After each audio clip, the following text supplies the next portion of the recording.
Hello and welcome. My name is Claude Rivard. I am the curator of the Naval Museum of Manitoba, and we are here to celebrate the centennial of the Naval Reserves in Canada and also to celebrate the centennial of the HMCS Chippewa Naval Reserve Unit here in Winnipeg. I would also like to thank those who were instrumental in starting the Naval Museum of Manitoba, namely Commander Chris Thane, who was commanding officer at the time, and Michael Shortridge, whose idea was to start the Naval Museum in Manitoba. Thank you for joining us and helping us celebrate 100 years of service of the Navy in Manitoba.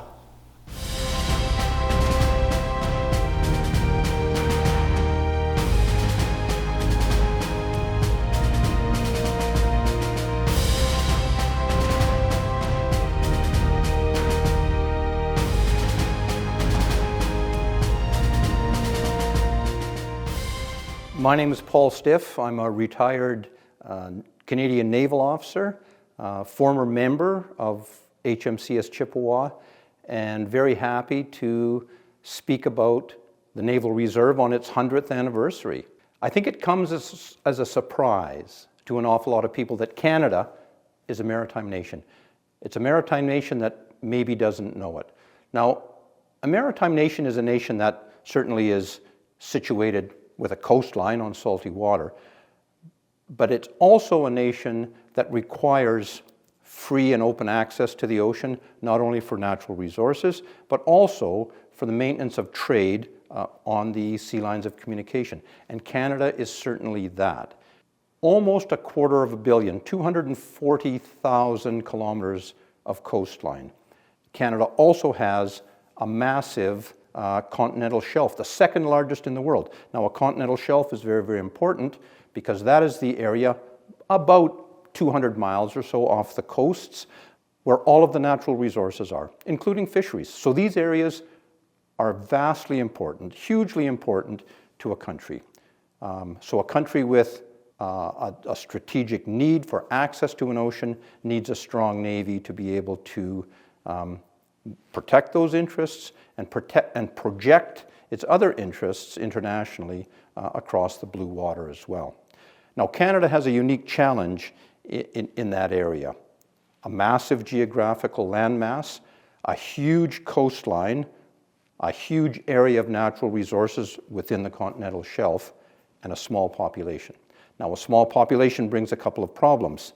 Difficulty to raise the necessary resources, both financial and human, to stand up and create a navy, and also perhaps a shortage of folks inland who are inclined to support the huge cost of producing a navy. And that is a problem that faced Canada from the beginning of time and still faces it today, but has been addressed, ameliorated, partly solved by the Naval Reserve, both in the past and the way we see it today. Very interesting history. Canada's been a maritime nation since 1867, but it wasn't until 1910 when the Naval Services Act was passed, the Royal Canadian Navy established, given the royal name in 1911, and it wasn't until 1923, after the First World War, World War I was completed, that there actually was the foundation of a naval reserve per se. Now, during the First World War and pre-First World War, Canada, as a dominion to Great Britain, was under the protection of the Royal Navy. Great Britain and the Royal Navy being a massive maritime superpower, we were protected by them. After the First World War, it became apparent, I think, to everybody concerned that Great Britain could no longer project its sea power that far on both Atlantic and Pacific coasts of Canada, and that Canada needed to sort of do its own thing with regard to protecting its coasts, protecting its maritime interests, and standing up its own navy. In the First World War, Canada had 7 combat ships that did patrol the coasts and did its service, but that was essentially demobilized at the end of the First World War in 1918.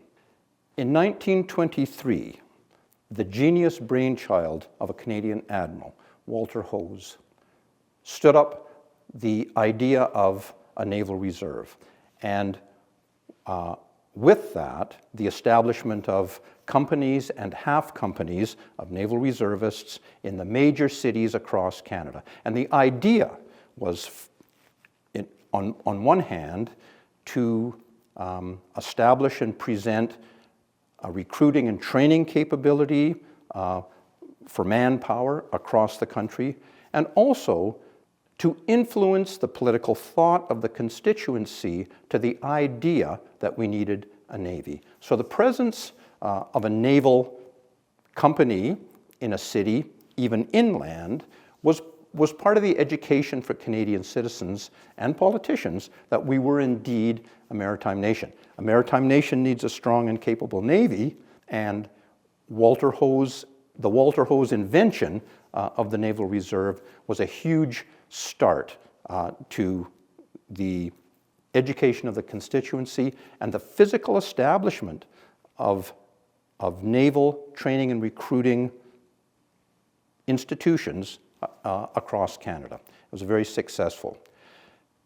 And of course, the real test, came at the start of the Second World War in 1939. About 3,000 people strong, the RCN mobilized, like everyone else did, extremely rapidly in order to meet essentially the U-boat threat and to fight the Battle of the Atlantic. The Battle of the Atlantic was the longest war, or the longest battle of the Second World War, essentially lasting the entire duration. And arguably the most important battle of the entire war, because the consequence of failure probably would mean that the war would be lost. The vital lifeline of the North Atlantic sea lines of communication carried war supplies, munitions, fuel, and everyday commodities from North America to Great Britain to allow it to continue to progress the war and ultimately prevail. Places like HMCS Chippewa and Naval Reserve units all the way across the country rapidly mobilized and expanded. Training establishments were set up across the country in other places that very quickly recruited and trained not professional mariners, but everyday farm boys, store clerks, librarians, and people from essentially every walk of life, very quickly trained and very quickly sent to sea in a navy that was building itself in dozens of shipyards that almost instantly sprang up across the country. In the background here, you can see Bedford Basin. Bedford Basin in Nova Scotia became this an important jumping off point for the convoys across North America to Britain. And those convoys were escorted by ships of the Royal Canadian Navy, manned almost exclusively by your everyday sailor who 6 months prior had been minding his own business as a store clerk or a farm boy or whatever. So the establishment of a navy, the rapid expansion, the amazing feat of training individuals and converting them into naval warriors, if you will, across the country was quite simply astounding. So the Second World War was perhaps the finest hour of the Naval Reserve, and I think it deserves some thought and recollection. The Navy expanded from essentially a tiny force of a couple of thousand individuals and a dozen or so ships to, at the end of the war, the third largest standing navy, with about 400 ships and about 100,000 men and women. And certainly the introduction of women into the organization was a function of the necessity that the war brought out as well. So, and not without loss. About 20 Canadian warships lost in the Second World War, and about 2,000 sailors. Not to mention the merchant sailors, but focusing on the Naval Reserve aspect of it here. And as it pretty well always happens at the end of the Second World War, at the end of this massive global conflict, the RCN, like all the forces, essentially demobilized and shrunk to peacetime establishments. It was still a very strong and capable Navy, but much less than it had been necessarily been during the wartime. And it was in that period that the Navy established the ability to operate aircraft carriers, to operate helicopters off ships, and to make a lot of technical advancements that essentially brought us into the latter part of the 20th century. So the end of the Second World War, everyone looking forward to a period of peace and quietness, wasn't to be with the establishment, or I should say with the commencement of hostilities in Korea. Again, the Navy responded, and the Naval Reserve was part of that operation as well. So the RCN has a distinguished record in the Korean conflict, and another one that I think from a historical perspective should really be considered. Of course, Korea in the 50s marked the beginning of the Cold War. And so when we look at that period of time, the Naval Reserve, like many organizations do, was focused on a bit of a strategic idea of fighting the next war based on the experiences of the last one. So there was a big focus on the Naval Reserve with regard to naval control of shipping and the organization of convoys. The idea that if the Cold War was to turn into a hot war, then the same idea of reinforcing Fortress Europe would be required. We would need another huge navy. We would need another system of convoys to carry material and armies essentially across the pond again. Well, as it turned out, that hasn't occurred, and hopefully never will. And the idea of naval control of shipping and convoy management essentially eased out. The Naval Reserve might have lost a bit of relevance and importance in that sort of 1970s and later period, but was revitalized with the concept of total force in the 90s. The 1990s saw the advancement of the total force concept. It saw the introduction of the maritime coastal defense vessels, which, smaller and less expensive to operate than the fleet's main combatants of frigates, were and manned primarily by naval reservists, were used for all sorts of general purpose naval duties, sovereignty patrols, etc. Initially designed as mine countermeasures, coastal defense type work, they did all sorts of things and continue to do so today. Another aspect of Canada, I started off talking about a maritime nation, is concern for the Arctic. The Arctic is a critical subject that must be considered as well. There are 5 countries now that are claiming sovereignty over huge chunks of the Arctic. One of them happens to be Canada, and 2 of them happen to be the world's superpowers at the moment. So it's an area that needs to be addressed. There is strategic value and concern over the Arctic. There is massive natural resource exploitation potential there. And at the beginning, we talked about a maritime nation's need to be able to exploit those offshore resources and to be able to protect the interests and protect that exploitation effort as well. There's also a growing communications and sea transport potential there.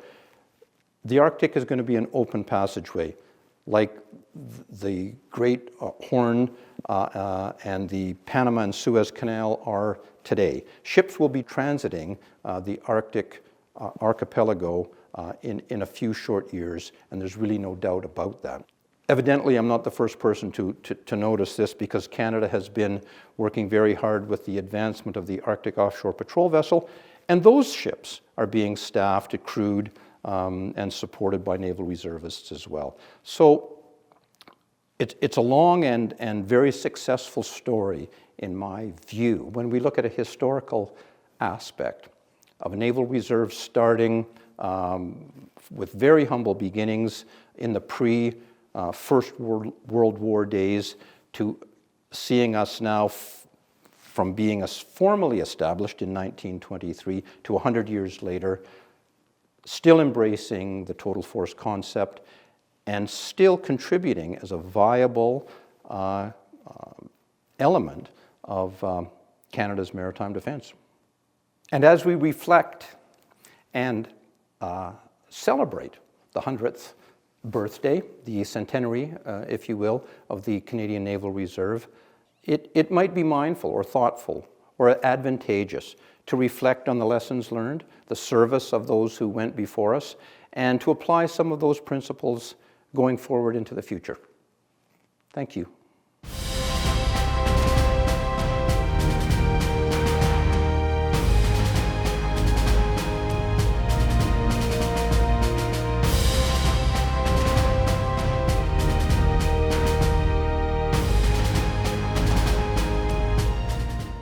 Well, first off, I'd like to congratulate HMCS Chippewa on their 100th anniversary coming up on March the 19th of 2023.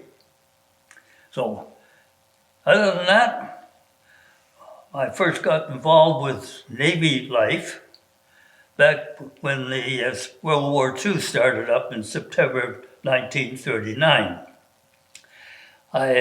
As I say, I was 14 years of age at the time, and the day after the war was declared, I walked down Portage Avenue, and a senior from World War I stopped me and said about the war, and he said, "Would you join up?" I said, "If it's still on and I'm old enough, I will." So he says, what outfit would you go in? I said, "There's a lot of room up there." So I said, "I'm thinking of the Air Force." So he says, "Oh, that's nice." So the next day, I was walking down Ellis Avenue, coming up to Sherbrooke, where the Naval Barracks was at that time, and the Sea Cadets were parading, John Travers, Cornwall, BC. So I went in to see what it was all about. And since that day, I've never looked back. Because when I was 18, I joined the Navy, and I've been involved with it for some time. After our basic training here, they sent us down east for more, and I picked up a yacht, HMCS Husky. They called it an armed yacht because it had a little 3-pounder on the bar, on the bow, and I don't know what would have happened if we'd run into the Bismarck, but we were happy that nothing happened. And from there, I went back to Stadacona, and I got shipped to HMCS Niobe, the barracks outside of Glasgow in Scotland. And from there, we went to Camp Rothmar on the banks of the Clyde. And from there, I eventually ended up commissioning HMCS Loch Achenault.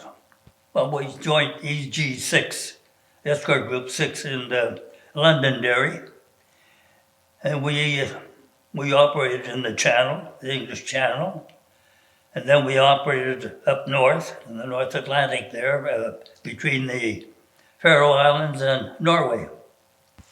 I was the quartermaster steering the ship, and the first day on the wheel, or the day after I'd been on the wheel, they told me to steer by ASDIC.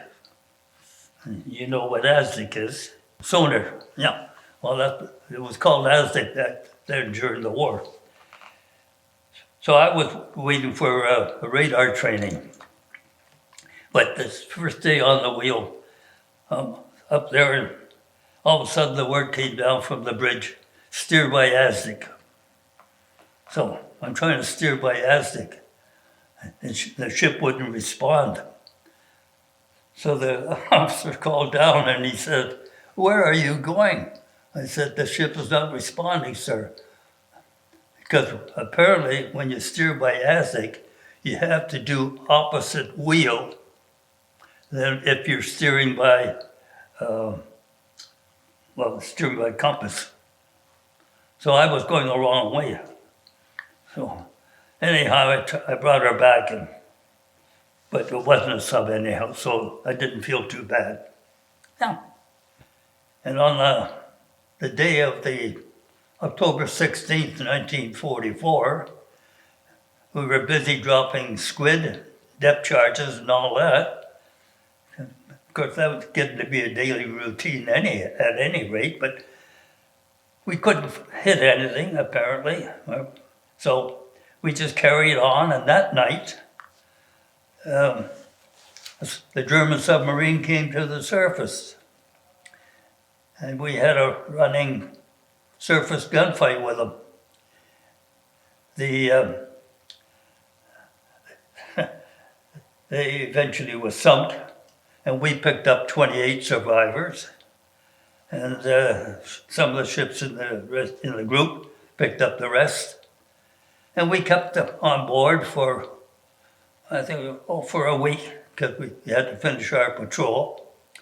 And then we took them back into Scotland and dropped them off, and the British Army boys took them to the prisoner of war camp.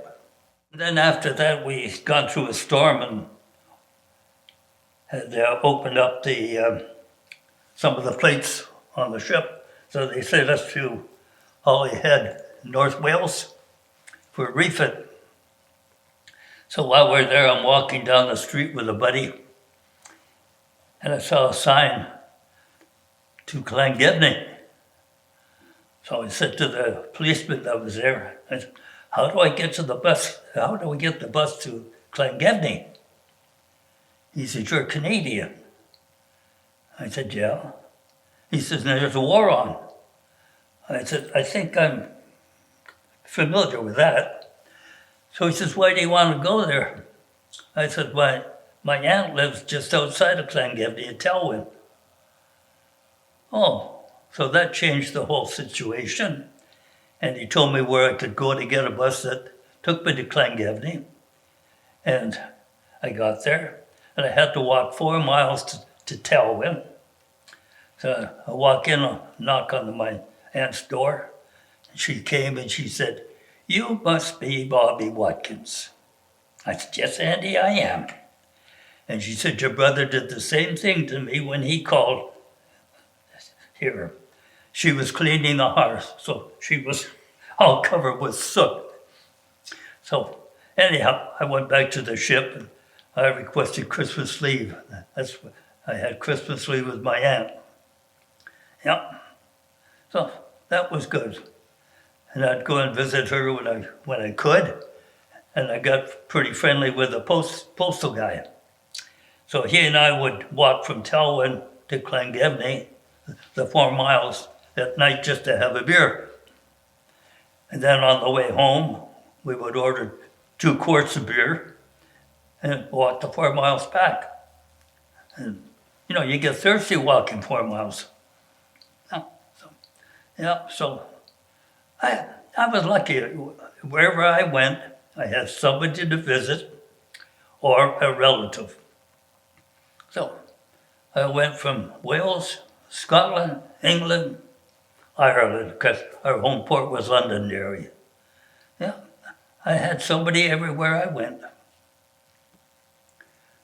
Then I came home when the war finished. I started for the Winnipeg Electric Company, the transit. And then in 1949,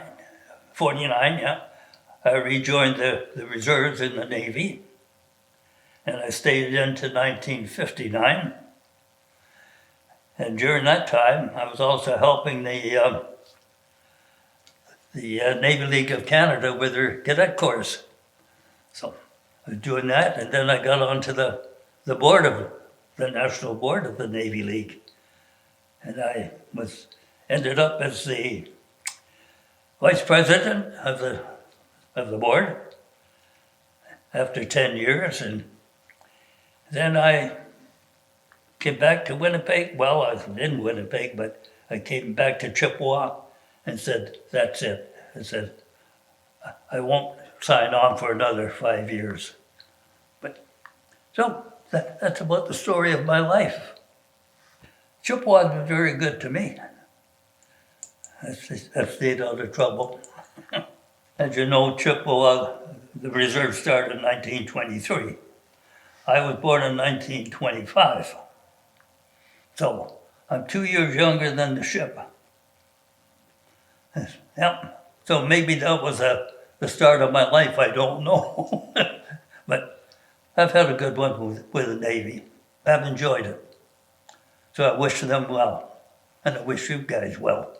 I'm quite willing, and I'm very proud to say to HMCS Chippewa, you're celebrating 100 years, and I wish you well, and keep up the good work. Thank you.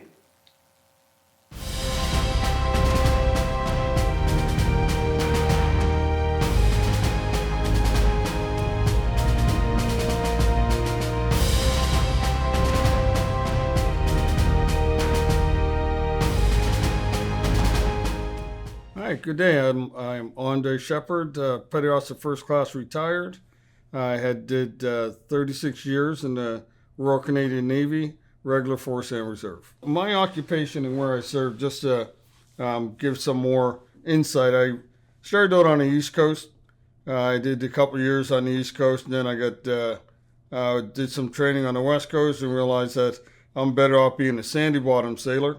So I got transferred to the West Coast. I sailed on the West Coast primarily. I did been around the world. The only places I haven't been to is Australia and Russia. I've been through both canals, did peacekeeping in the Red Sea, pirate patrols in the Indian Ocean, did rim pack exercise on the West Coast, did NATO on the East Coast. So I've had quite the career. Later on in my career, I got posted inland to Winnipeg, and I was working at Area Cadets, and this is where I retired and ended up joining the Sea Cadets. I was a commanding officer of the Sea Cadet Corps in Brandon. Then I got a position with Chippewa as a recruiter, and I did 7 years with Chippewa as a recruiter and then retired in 2015. What I wanted to talk about today was some history that I didn't find out about until I joined Chippewa. Now, I'm going to talk about Percy Haynes.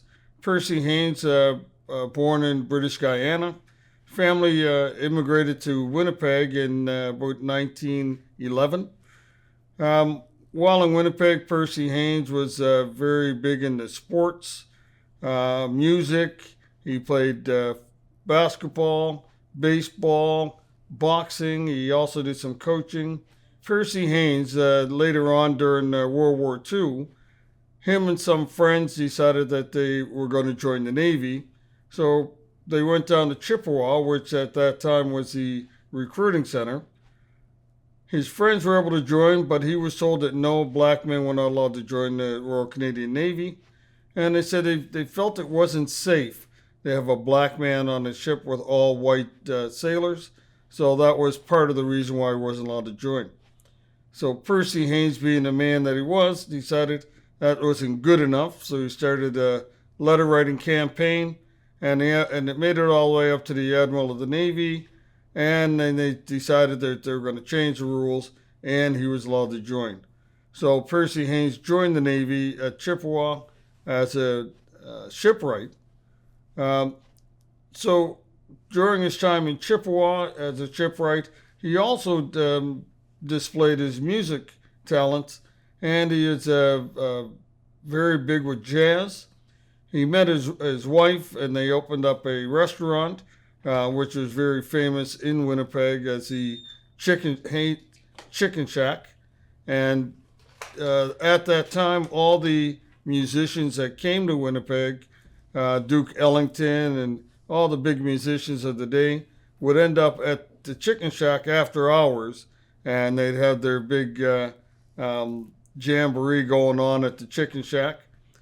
So Percy Haynes, being the first black man to join the Royal Canadian Navy, ended up being one of my heroes once I found out about him. So before him, and people get a little bit confused, was William Hall. And William Hall was the first black man to receive the Victoria Cross, Britain's highest award. But he got that, he left Truro, Nova Scotia, and joined the Royal Navy and sailed with the British during the Indian Rebellion. And so he was the first black man from Canada to join the Royal Navy, and Percy Haynes was the first one to join the Royal Canadian Navy.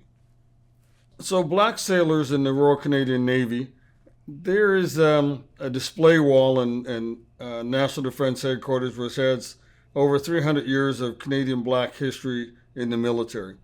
And on that wall, it goes from Matthew da Costa, first free black man to come to Canada, with Samuel de Champlain as an interpreter, carries on up to William Hall, number 2 Construction Battalion, first all-black battalion during World War I, because blacks weren't allowed to fight with the white soldiers, so they formed a construction battalion for them. So they didn't get weapons, they got shovels instead, and went overseas to build roads, bridges, and worked with the forestry department in France. And then it carried on up through the years to War of 1812, was also on the wall for Richard Pierrepoint, which was a slave that came to Canada to be a free man, and then went back and fought with the British during the War of 1812. Carrying on up to the first black coxswain of Naval Reserve Unit HMCS HMCS Scotian, which is Perry Colley. The first black coxswain on a warship was on the HMCS Annapolis. Then it also talks about then it sort of ends there, and they haven't updated it. My picture is on the wall, and my picture is there because my mother was contacted about getting information about me, so she sent a picture and all kinds of write-up. And then when I was on Facebook one day, a friend of mine put on a post on Facebook saying, "I saw your picture on the wall, well done." And I got a hold of him and said, "What wall?" So then I found out about this wall and that I was on it. And then it sort of just drops off from there. We also had our first black commanding officer of a minor war vessel, Lieutenant Commander Smith from Toronto. I believe it's HMCS York. You also had here in Chippewa, so I've been able to come across the first black lieutenant commander in the Naval Reserves, was George Atwell. And he ended up passing away. Chippewa, being the great unit that it is, they made up his own ship's crest that they presented to him and the family as a gesture for his time when he was with Chippewa. The significance of the 100th anniversary, the centennial of the Naval Reserves, for someone like me, I started my career in Navy League cadets, went from there to Sea Cadets, from Sea Cadets to the Reserves, to the regular force, back to the Reserves with cadets, and then back to the Naval Reserves of Chippewa. So my whole life has been the Navy, Naval Reserves. So this 100th anniversary is a big deal to me because it gets me. I get a chance to show off to the neighborhood, hey, I was a part of this, and it's a great organization to be a part of. I had a fantastic career. There's no complaints about my whole time in the Navy, and the people that I've met. I have a friend that I met when I was a Naval League Cadet at 9 years old. We ended up going different ways. I went Navy, he went Army. We left Nova Scotia, and we ran into each other as adults in Victoria, with him being a 3 PPCLI. He ended up getting posted to Winnipeg. 2 years after that, I got posted to Winnipeg. So we managed to stay together, and now with me working for the Commissioneers. He is also working for Commissioneers, so we get to see each other every day. So the people you meet, it's just fantastic. There was an old commanding officer at Chippewa, was Lieutenant Commander Heather Huthorst, who is now Lieutenant Colonel Collins. her and I joined the reserves together at Scotian when we were 17 as an ordinary seaman going through the summer training program. So, I mean, she's here in Winnipeg, and just the people you meet and you start your career, you run into them again later on in your career, and the friendships that you make. So I get to show this off with the 100th anniversary, and everyone I talk to, I'll be promoting this and make sure everyone in Winnipeg and all my friends around the world know this event and keep an eye out for it. So being a board member with the Naval Museum of Manitoba, I get to learn more history about the Navy, about the hardships that sailors went through, about the good times and the bad times, and the customs and traditions. And this 100th anniversary, we get to reach out to the community and pass on some of this knowledge about customs and traditions. And then with myself, I am also a member of the Black History Manitoba Celebration Committee, and I get to pass on this naval history, blacks in the Canadian Armed Forces, blacks that served in the Navy. I get to pass this on to that community as well, and we reach into the schools and we pass on that history. And this year I'll be able to incorporate the black history with the naval history as well. So in my closing remarks, I just want to say that as I have on my shirt today, Naval Veteran, I am so proud of being in the Canadian Navy. As I say, 36 years. I had a fantastic time. My last posting being Chippewa, and I will always remember Chippewa for the opportunities that I was afforded with being here, the history that I learned while I was in Chippewa, and given me the opportunity to pass that on to the community.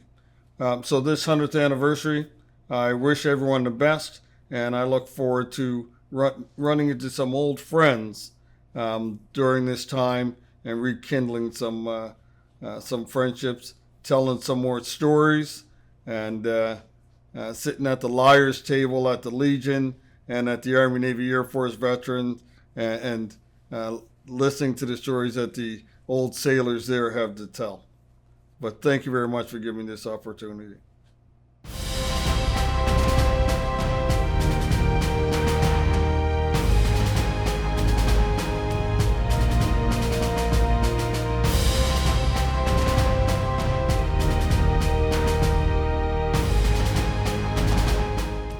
Hi, I'm Patricia Young. I was a Wren and I joined in 1958, and now I'm a volunteer and on the board of directors with the Naval Museum of Manitoba, and have served with the Naval Museum for 22 and a half years. On January 26, 1950, and as an act of Parliament, the Women's Royal Canadian Naval Service Reserves was formed. In 1951, there were 60 officers and 650 Wrens that joined to serve in the Navy in Canada. The Wrens were totally integrated and reorganized in 1950. By 1951, and at the end of the year, there were 35 Wrens here at HMCS Chippewa, organized by Lieutenant Joan Brackenridge. The Wrens were limited in the trades at that time, and they marched in their own divisions, separate from the men. In 1967, and with the unification of the armed forces, trades opened up to Wrens. They ended up marching with the men in divisions. All trades are open to women in the service today. I'd like to now read an excerpt from a speech by Lieutenant Commander Edith Williams, who was our Wren Divisional Officer at the time. The Wrens had a feeling of satisfaction from the knowledge of contributing towards their country as members of a service rich in tradition. We as ex-Wrens still maintain a sense of pride, having been in the Navy during these years. which will have a lasting effect and influence on the lives of all of us who live through them. The Wrens in those early years laid the foundation for what continues to be the finest female naval forces today. In 1950, during the flood here in Winnipeg, approximately 150 ex-Wrens volunteered to keep the canteen open, serve meals and coffee to the military who were called to assist in building dikes and pumping water. You know, in 1950, during the polio epidemic, there was a shortage of nurses in the hospital. The 2 Navy nurses here at Chippewa stepped up and joined the hospital to look after polio patients. In 1956, the complement of Wrens here at HMCS Chippewa was 72 Wrens, which doubled those of 1951. In 1970, the Wrens went to sea and trained with the men on the gate vessels. In 1973, the Naval Reserve Summer Student Training Program opened up to females. When I went on training in the communications trade to HMCS Star in Hamilton, Ontario, our Wren Lieutenant Tate, who was with NDHQ there, had us go on board the HMCS Outremont, which of course at that time Wrens didn't serve on ships. We had to go to the ship in our uniforms, and we carried a suitcase with our civvies. And we joined the families of the servicemen on board, and of course the Chief Petty Officer in charge took charge of the 6 of us Wrens. And we sailed from Hamilton to the Yacht Club in Toronto. And then the sailors put the nets down, and we climbed down with our suitcases on board the Navy cutter and was taken to the Yacht Club. And there we changed into our civvy clothes and we toured Toronto, and then we boarded a bus and went back to Hamilton to the Naval Reserve. That was a big thing in those days. I'd like to show you a little bit of our display of the Wrens. The diorama around the back of the display are Wrens, officers and Wrens that served during the World War II and post-war. Also in here we have a display of our Wren Divisional Officer, Lieutenant Commander Edith Williams, and her medals. Oh, and yeah, the last thing is, this is me when I was 19 years old. That was taken in 1959 when I went to HMCS Cornwallis for my basic training. It was very interesting. Some of the Wrens that I served with, I have as friends today, almost 50 years later. In closing, I'd like to say that it was an honor for me to serve my country as a Wren in those early days, and also volunteering here at the Naval Museum and on the board of directors, I feel is an honor. And preserving here in the museum the history of the women in the Navy.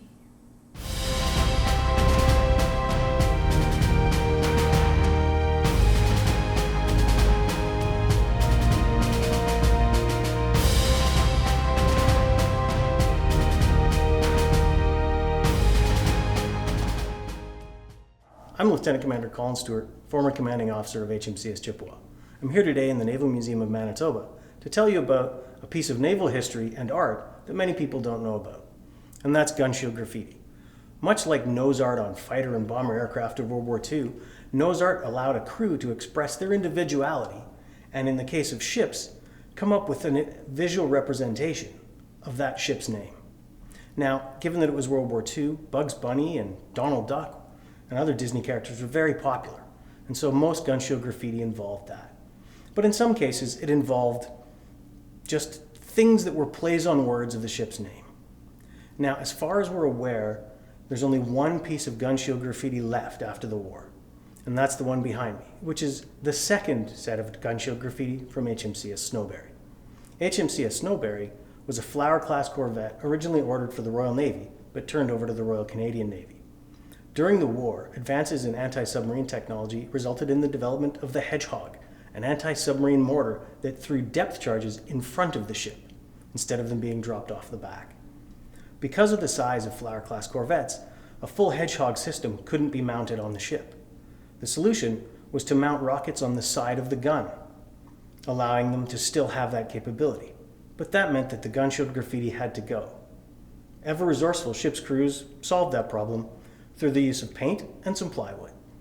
By simply painting new gun shield graffiti on a sheet of plywood with brackets mounted, they were able to, when they were in port, hang the gun shield graffiti, thereby identifying their ship, and when they went to sea, to stow it somewhere safe. Now, at the end of the war, most ships were broken up and the gun shield graffiti was lost. This particular piece, the one behind me, was saved by leading seaman Sandy Thompson, a sonar operator on HMCS Snowberry, and a resident of Winnipeg at the time.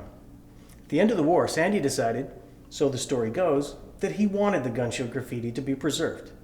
So Sandy apparently tucked it under his arm, walked off the ship, and walked down the jetty with a sense of purpose, and no one challenged him. And that's how the Naval Museum of Manitoba came to be in possession of the last piece of gun shield graffiti.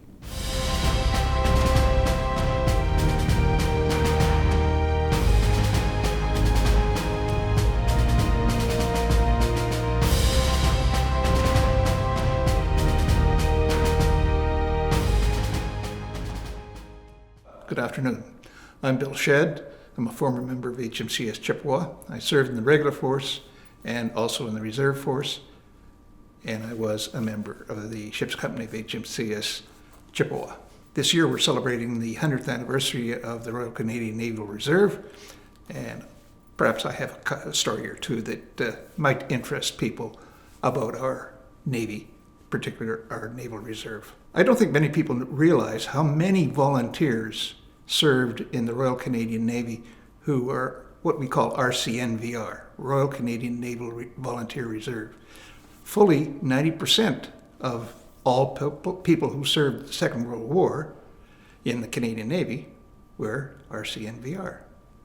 Many of them went on to careers in the Royal Canadian Navy, regular force, after the war. One very notable person had a very strong connection here with HMCS Chippewa, and that was Rear Admiral Jeffrey Van Stone Brock. Besides the war activities, out of the war came a program called the University Naval Training Division. Now this program was nicknamed Untidies, and it produced reserve officers who went to university and served in the reserves, and they developed officers from this program. Many of them went on to serve in the Royal Canadian Navy regular force afterwards and had very distinguished careers. It was a very, very productive naval officer development program.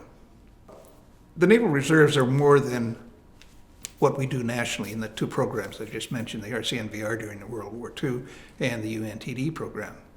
In HMCS Chippewa particularly, we had some very distinguished service during such things as the 1950 flood, when an awful lot of members of HMCS Chippewa manned ducks to go out and do some flood work during that great Winnipeg flood of 1950.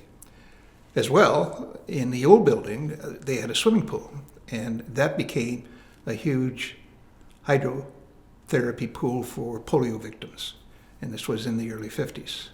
After that, when we moved into this new building, we were involved in a number of what I call commemorative events. First, we had a commemoration of the 75th anniversary of the Royal Canadian Navy. And we had a weekend-long ceremony or activities to commemorate the 75th. One of the first things that we did was we convinced the city of Winnipeg to rename the stretch of Smith Street directly in front of Chippewa into Navy Way. The other thing that we did that was quite unique in this facility, the Naval Museum of Manitoba, we asked the people who were attending or who would like to bring their rabbits. Those are the souvenirs that they took away from their service, either in the Royal Canadian Navy or in the reserves. Some of them were binnacles, some of them were shell casings, a whole bunch of memorabilia that formed the basis for this museum. A very, very nice museum that has history preserved. And if it wasn't for Chippewa and the 75th anniversary, I don't think this museum would have existed as it is today. It might still come, might still have developed, but I think it would have been much later. Well, before we forget about the 75th anniversary, I should mention that the guest of honor for that particular event was Rear Admiral Jeffrey Van Stonebrock. As I mentioned, he was a member of the ship's company of HMCS Chippewa just at the beginning of World War II, and he went on to a very distinguished career fighting submarines, for which he was awarded the Distinguished Service Cross. He then continued on to serve in Korea, where he was awarded the Distinguished Service Order for an action in that battle. He went on to become the Flag Officer Atlantic and eventually retired from the Navy and wrote 2 very good books about his career, and he was our guest of honor for that anniversary. A very wonderful chance to meet somebody who really contributed so much to our Navy and to the Battle of the Atlantic in Korea. Well, when you come into the new building, you see 2 things that really are interesting. First, you see the Prairie Sailor. That is a great project to commemorate those who served in the Royal Canadian Naval Reserve from our part of the territory. I have a great fondness for the commemorative action, for commemoration ceremonies. When I served as the Regional Director General for Veterans Affairs, that was really one important part of our mandate as the department. And we can't do the commemoration without the action of people like HMCS Chippewa, who not only build monuments like the Prairie Sailor, but they host annual events for Remembrance Day, for the Battle of Atlantic Sunday, and these are very, very important events which are open to the public. And that really projects the contribution that Canadians have made in the important Battle of the Atlantic during World War II, and all of the things they continue to do in emergency services. I have a personal pride in my service in the Navy, and more than that, I have a personal pride in the members of my family who served in the RCN during the Second World War. They were all reservists, all members of Chippewa. They include my dad and his 2 brothers. One of their cousins was a member of the ship's company of HMCS St. Croix that was sunk in September 1943 in an action with a U-boat. It was a very tragic incident when the ship was torpedoed. There were survivors. They were picked up by a Royal Navy destroyer, but that ship was sunk with all hands the next day, and there were only 2 survivors, 1 Canadian and 1 Brit. Very sad, and it was a member of our family that was lost, plus 146 others.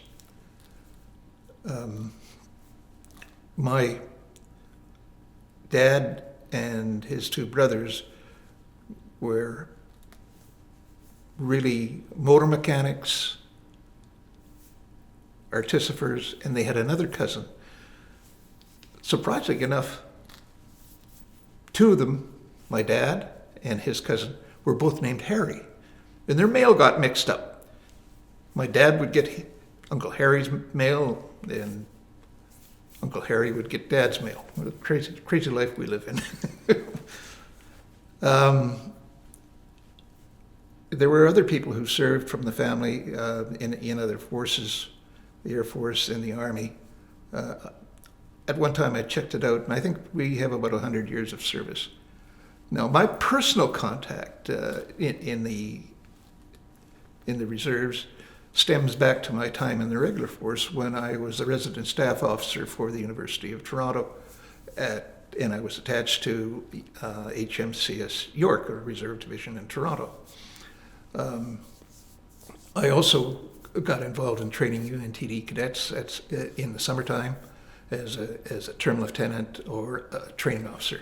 When I left the regular force and moved back to Manitoba and pursued a civilian career, I rejoined the reserves almost immediately. I left the regular force in April, and I joined Chippewa in October, and I served for, I think it was 15 years, I can't remember which. Time goes by so fast, you don't know whether it's 10 years or 15 years.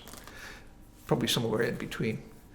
My primary task here was to be the commanding officer on gate vessel weekends. During my naval career in the regular force, I did become command qualified, and I did drive a burr boat one summer, HMCS Loon. I think it was 1966. But when I was with the reserves, I did an awful lot of gate vessel weekends, not just for Chippewa, but for a number of other reserve divisions, particularly in the prairies, Queen and Nonsuch, Tecumseh. And then in the summertime, I also commanded gate vessels on summer training, particularly on the West Coast. On the East Coast. So I think that I've commanded every gate vessel as a naval reserve officer on the Atlantic, on the Pacific, and on the Great Lakes. It was a marvelous and an interesting career, and all the guys that I trained with and served with in Chippewa were just first class. They were just marvelous shipmates. And many of them went on to serve at sea as well in the regular force. But the ones that stayed in the reserves, they were very, very committed to the reserves, particularly to Chippewa. There's an awful lot of fellows who have had long service in this unit, and they should be very proud of it. Well, as you know, we have an awful lot of ships that bear Indigenous names: Sioux, Chippewa, all the tribal class destroyers, Algonquin, Iroquois. They all bore Indigenous names, First Nations names. Well, they're not even, they're tribal names more than anything else. In this country, we do have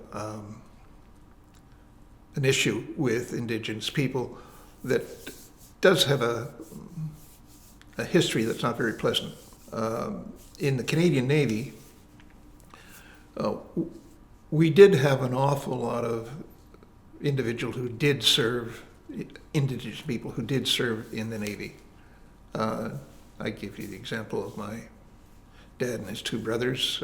Their mother was a member of the Fisher Branch First Nation, and they served as chief motor mechanics and engine room artificer. So we did have them serving. In my time, I've served with a number of Indigenous other ranks, as you would call them. It took me a while to find one other Indigenous officer in the Navy. I think I may have been amongst the few that had been from about 1960 to about 1980. One of the things that I got involved in personally was I told the story when I was at the University of Toronto, and there was a conference on Indigenous people at Trinity College, which was about half a kilometer from my office. And I walked over late one morning to see what the conference was all about. And I was sitting at the back of the audience in my uniform, and the fellow next to me turned to me and he said, he says, I was in the Navy. And we got to introduce each other. It turned out that he was a Delaware from Six Nations, and his name was Russ Moses. Now, Russ and I became instant friends. It led to me being seconded from the Navy to the Public Service Commission to develop what they call a cabinet document on native employment. That's what they said in those days, native, not Indigenous, not Aboriginal, in the Public Service of Canada. And as well, I also was charged with the responsibility of expanding the operations of the Public Service Commission to recruit Indigenous people into the public service. So I did that for 2 years. But again, here is the Navy taking a hand in looking at the interior of the government operations by lending them my services over to see what can be done. From that, a number of other things have happened, largely long after I left the regular force and even the reserve force, because now you have a pretty interesting bureaucracy of people who have a primary responsibility of giving some Indigenous flavor to our Navy. I think that we have a long way to go, but at least we're making progress. I had a very good career as a reserve officer. I did what I enjoyed with people that I enjoyed being with, and you can't have any more than that to say.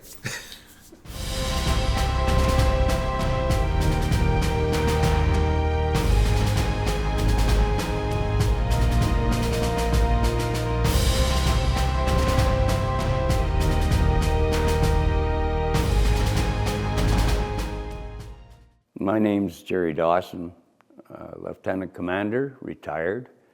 I'm a former CO of HMCS Chippewa from 1996 to 2000.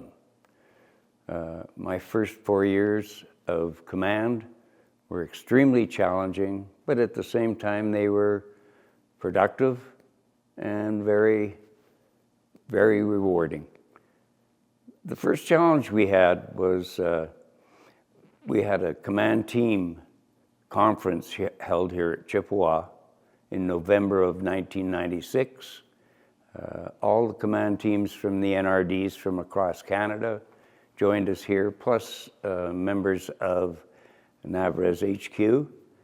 And everything went well until the Sunday afternoon when we were hit with a blizzard. Now you've got 90 people that you have to get back to work on Monday morning. So the logistics nightmare of that particular snowstorm were immense.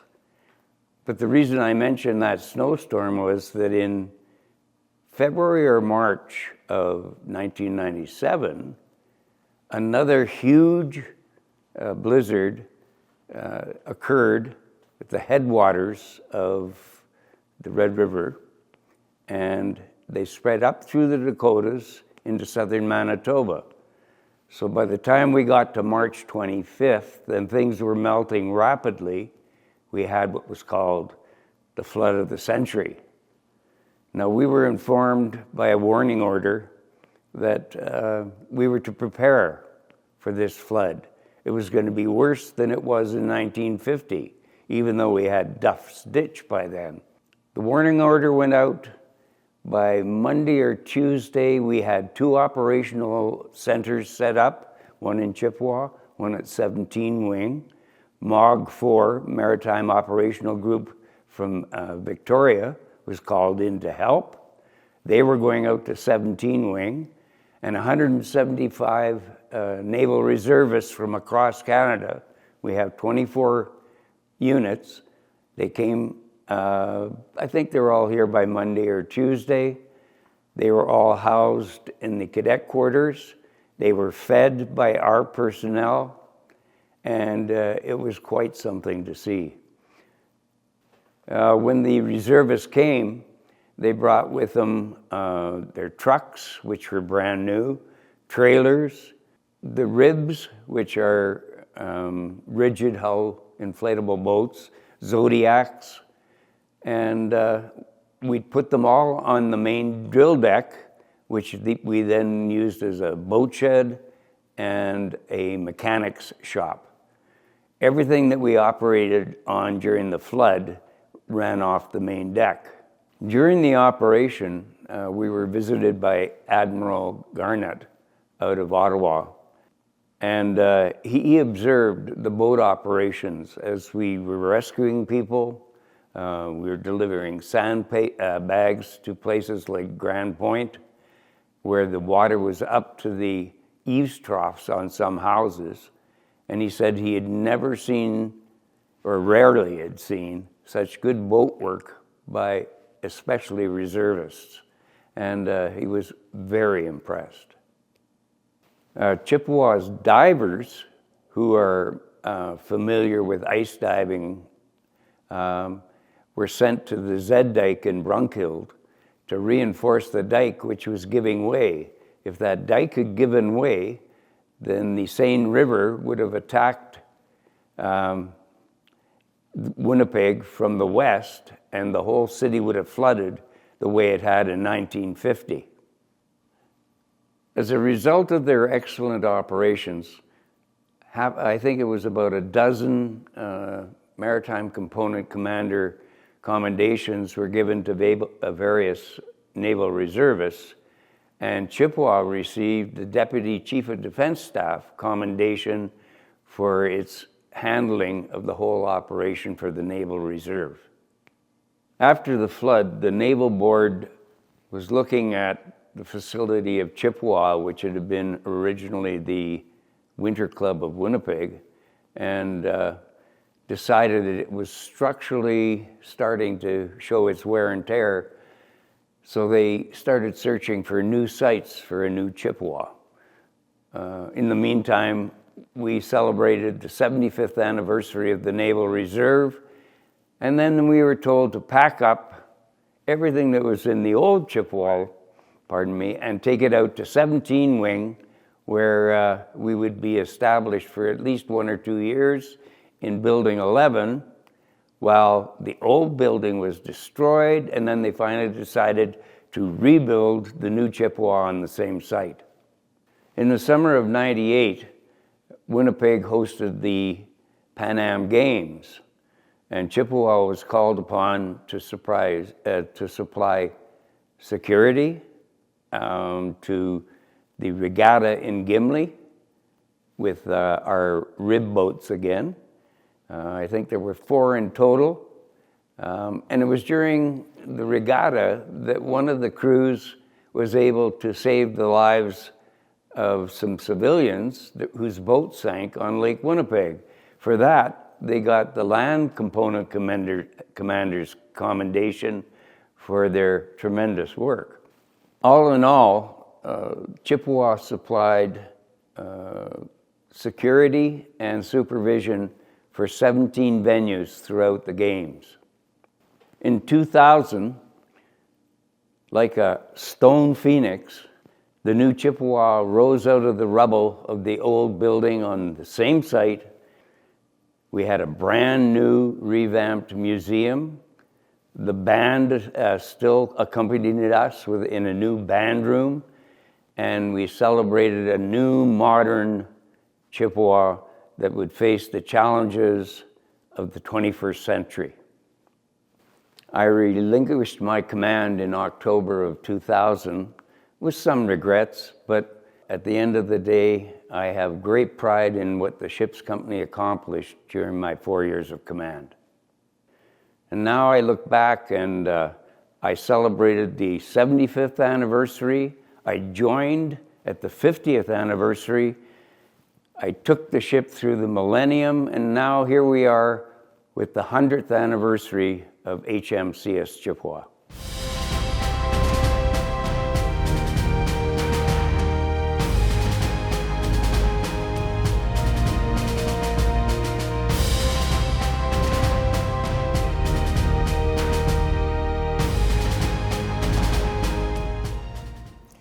Good afternoon. I'm Lieutenant Commander Colin Stewart here at HMCS Chippewa in front of one of the unit's larger artifacts, the twin 4-inch quick-firing high-angle gun. So this gun was, we believe, manufactured in 1944 and fitted to either a frigate or an armed merchant cruiser at the end of World War II. It came to the unit for use in training in the early 1950s. So let's take a walk around it and learn a bit more about it. Made all of steel, the gun itself weighs 18.6 tons and can fire 35-pound projectiles. Originally developed with fire control systems, it required manually setting the fuses when first developed. So you would have to estimate how far away is your target, set the fuse, and then fire and hope that things didn't change too much. Eventually, proximity fuses rendered the need for fuse setters obsolete, and so they weren't required. This particular gun, as you can see, is rather large. So when the new building was constructed, this gun was actually placed in its current location prior to the construction of this part of the building. And then they just built this part of the building around it, because obviously it's very hard to drop this in with a crane through the roof. Now, this gun, when it came to the ship, had been sandblasted down by our support base, and it was repainted in the state you see it now. However, a lot of the equipment, such as the wiring and the telescopes, were missing. However, over a 2-year period, volunteers with the Naval Museum of Manitoba, 2 World War II veterans by the name of Harold Hughes and Bert Jolly, both who have unfortunately passed away now, restored the majority of the systems on this gun. So they rewired all the systems, they hand-machined new scopes, and so this gun is essentially in full working condition.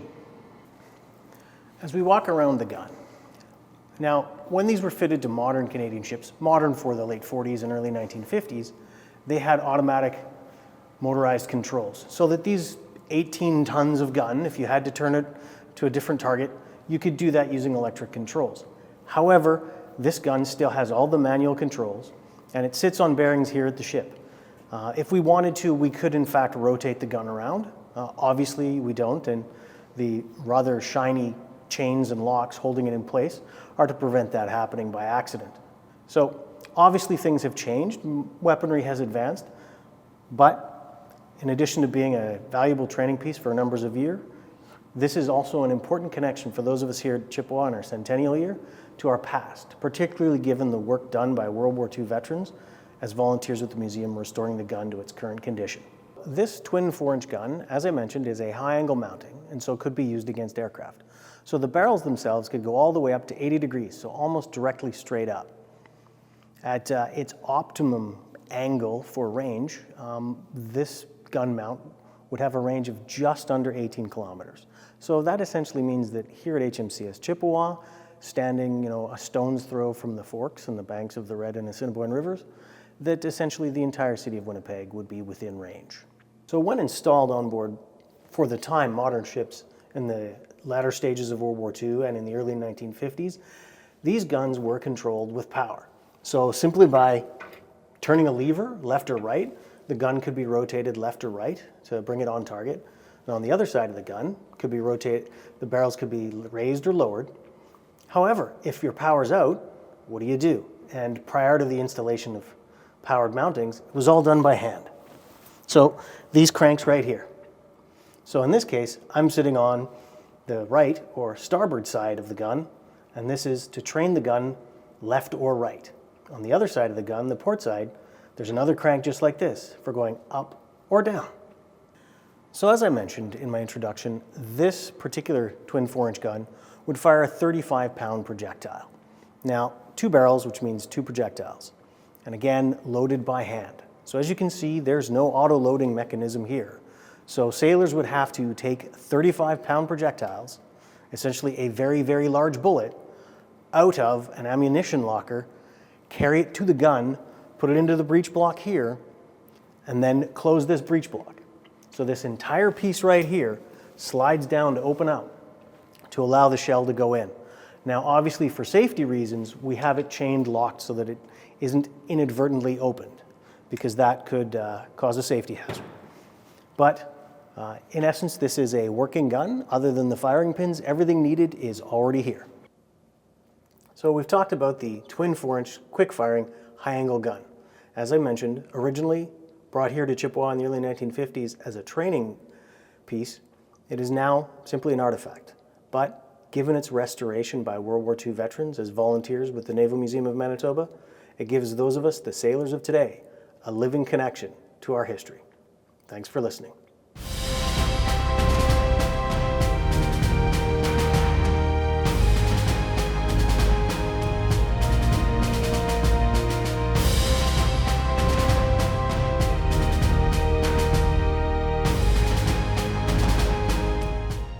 My name is Robert Watkins, and I am doing this video on behalf of Commander Chris Thane, a former commanding officer of HMCS Chippewa, who, unfortunately, is under the weather at this time and wished to have some input into the 100th anniversary celebrations of the Naval Division of HMCS Chippewa.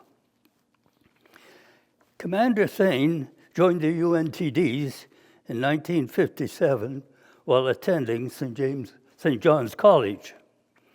He graduated with an arts degree and then went on to complete his university education at the University of Manitoba, where he obtained his bachelor's degree in education and then his master's degree.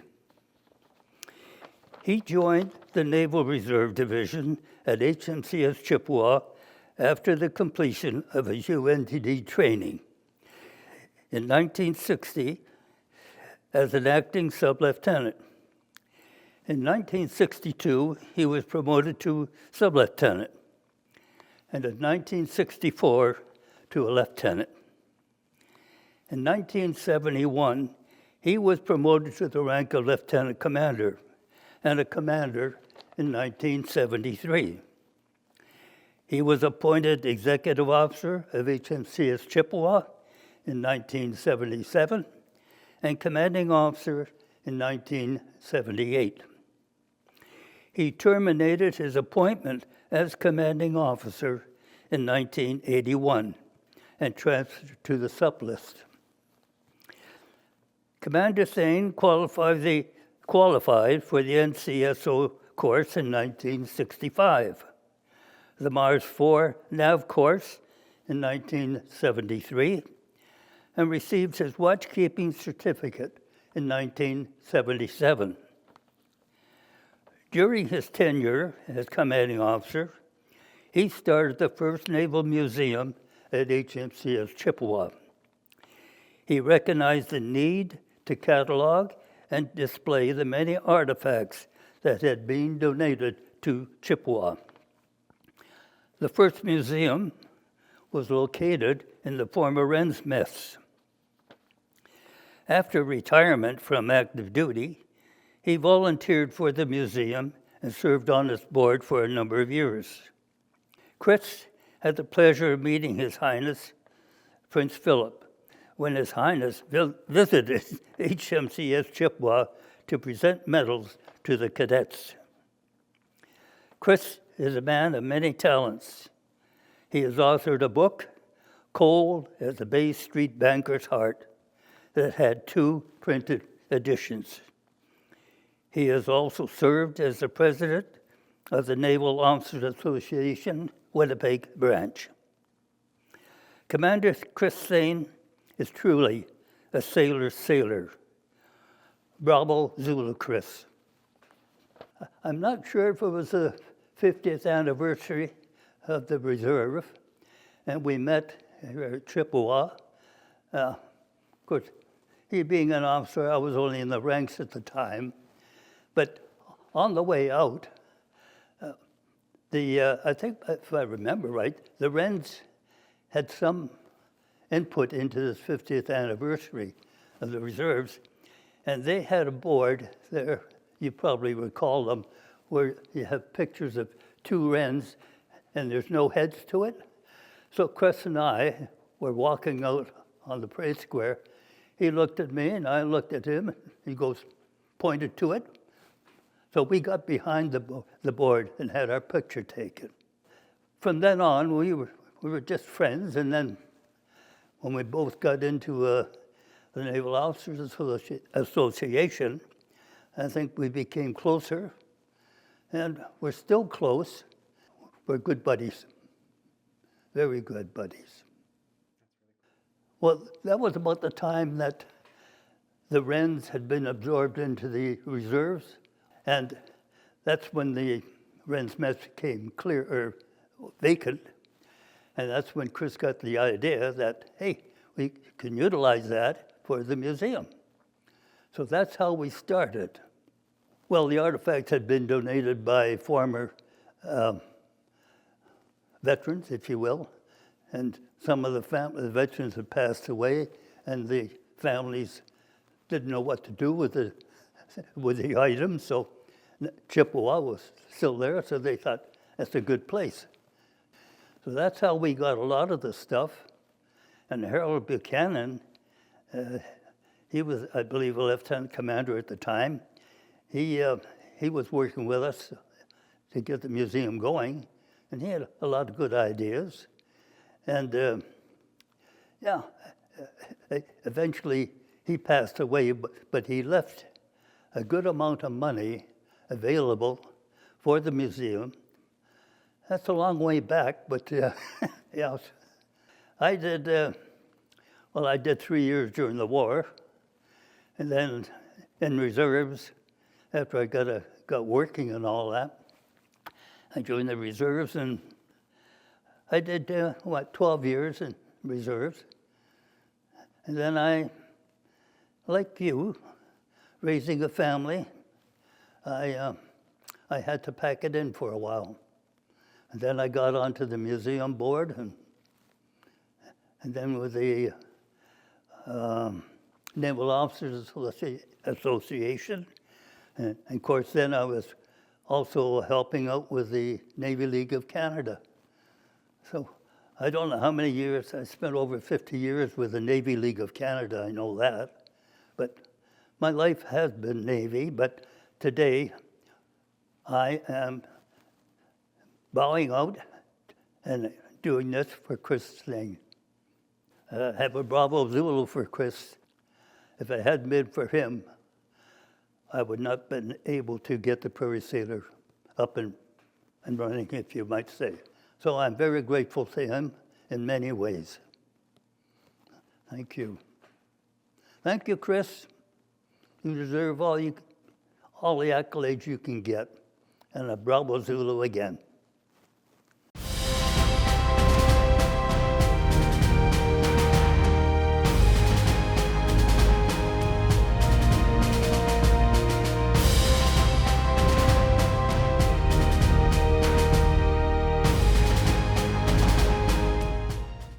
I'm Commander Michael Kuehl, Commanding Officer, His Majesty's Canadian Ship Chippewa.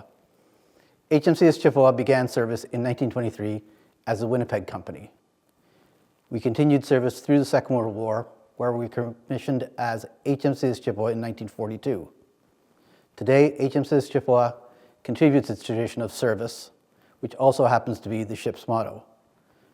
Service through the Cold War and post-war period saw participation in Winnipeg floods and the Winnipeg polio outbreak. Today, Winnipeg sailors continue to contribute to the fabric of Manitoba and Canada. Our joint missions being support to the fleet and response to national emergencies. Winnipeg's citizen sailors serve throughout Canada and the world. Please join us in celebrating the 100th anniversary of His Majesty's Canadian Ship Chippewa and the Naval Reserve in Canada.